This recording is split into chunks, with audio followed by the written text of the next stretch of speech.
আসসালামু আলাইকুম। ঝর্ণাস কুকিং হাউজের আজকের আয়োজনে চিকেন সাব স্যান্ডউইচ তৈরি করে দেখাবো। এই চিকেন সাব স্যান্ডউইচের টেস্ট ও জনপ্রিয়তার কথা নতুন করে বলার কিছু নেই, কারণ ছোট বড় সবাই খেতে ভীষণ পছন্দ করে। তাই ভিডিও ভালো লাগলে লাইক, শেয়ার, কমেন্ট ও সাবস্ক্রাইব করতে একদমই ভুলবেন না। চিকেন সাব স্যান্ডউইচ তৈরি করার জন্য প্রথমে এখানে আমি 1.5 কাপ বোনলেস চিকেন নিয়েছি, আর এই চিকেনগুলিকে এইভাবে লম্বা করে কেটে নিতে হবে।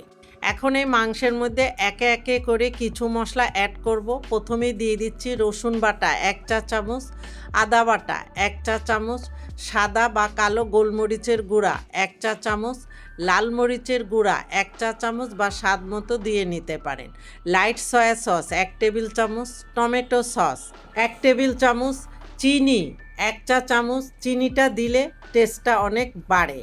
দিয়ে দিচ্ছি লবণ 1/2 চা চামচ বা স্বাদ মতো লবণটা দিয়ে নিতে পারেন, কর্নফ্লাওয়ার 1 টেবিল চামচ, ময়দা 1 টেবিল চামচ দিয়ে চিকেনের সাথে সব মশলাগুলিকে খুব ভালো মতো মেখে নিতে হবে।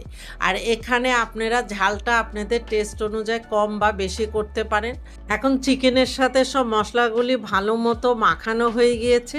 এখন ঢাকনা দিয়ে 30 মিনিটের জন্য রেখে দিব। হাতে সময় না থাকলে 10 মিনিট রেখে দিলেও হবে। আর এদিকে চুলায় একটি প্যান বসিয়ে 1 টেবিল চামচ তেল ও 1 টেবিল চামচ বাটার দিয়ে একটু গরম করে নেব। এখানে চাইলে শুধু তেল বা বাটার দিয়েও করে নিতে পারেন, তবে বাটারটা দিলে ফ্লেভারটা অনেক ভালো আসে। এখন আমি আগের থেকে ম্যারিনেট করে রাখা মাংসগুলি দিয়ে কিছুক্ষণ নেড়ে চেড়ে নেব। কিছুক্ষণ নেড়ে ভেজে নেওয়ার পরে এখন চুলার হিট মিডিয়াম লোর মাঝামাঝি রেখে ঢাকনা দিয়ে 10 মিনিটের জন্য অপেক্ষা করব। 10 মিনিট পরে ঢাকনাটা তুলে নিচ্ছি। আর এই চিকেনগুলি রান্না করার জন্য এখানে আপনাকে এক্সট্রা কোনো পানি ব্যবহার করতে হবে না। চিকেন থেকে সামান্য পরিমাণে পানি বের হলে সেই পানি দিয়ে চিকেন অনেক ভালো মতো সিদ্ধ হয়ে যাবে। তাছাড়া চিকেনগুলি অনেক পাতলা করে কেটে নিয়েছি, তাই চিকেনগুলি সেদ্ধ হতে খুব একটা সময় লাগবে না।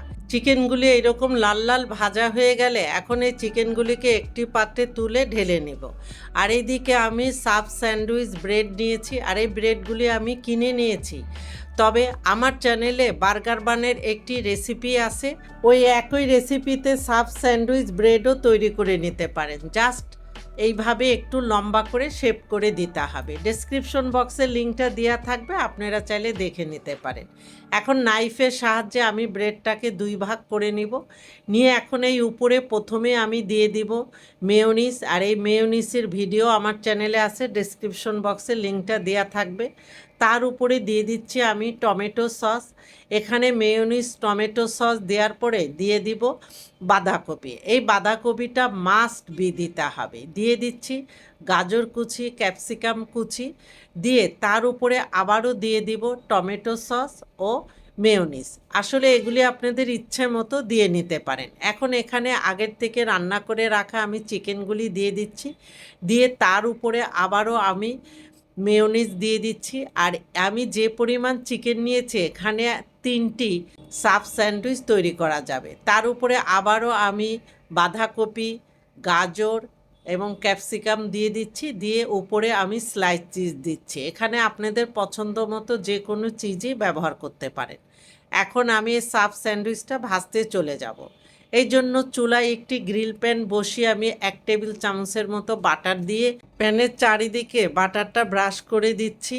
আর আপনাদের কাছে এই গ্রিল প্যানটা না থাকলে নর্মাল প্যানেও করে নিতে পারেন। এখন প্যানের মধ্যে স্যান্ডউইচটা দিয়ে চুলার হিট মিডিয়াম লোর মাঝামাঝি রেখে আমি একটি চামচের সাহায্যে এবং তার উপরে একটা ভারী কিছু দিয়ে এই রকম চেপে চেপে আমি এই এক সাইডটা 2 থেকে 2.5 মিনিটের মতো ভেজে নেব।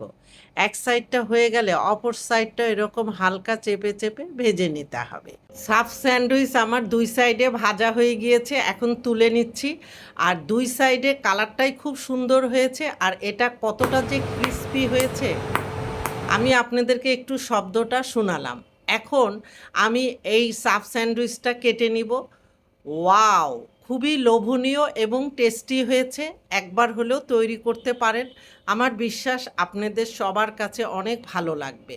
এতক্ষণ আমার এই ভিডিও দেখার জন্য আপনাদের অনেক, অনেক ধন্যবাদ। ভিডিও ভালো লাগলে ফ্রেন্ডস অ্যান্ড ফ্যামিলিদের সাথে শেয়ার করবেন। আর আমার চ্যানেলে যারা নতুন এখনও চ্যানেলটি সাবস্ক্রাইব করেননি, প্লিজ আজই আমার চ্যানেলটি সাবস্ক্রাইব করে আমার পাশেই থাকবেন। আল্লাহ হাফেজ।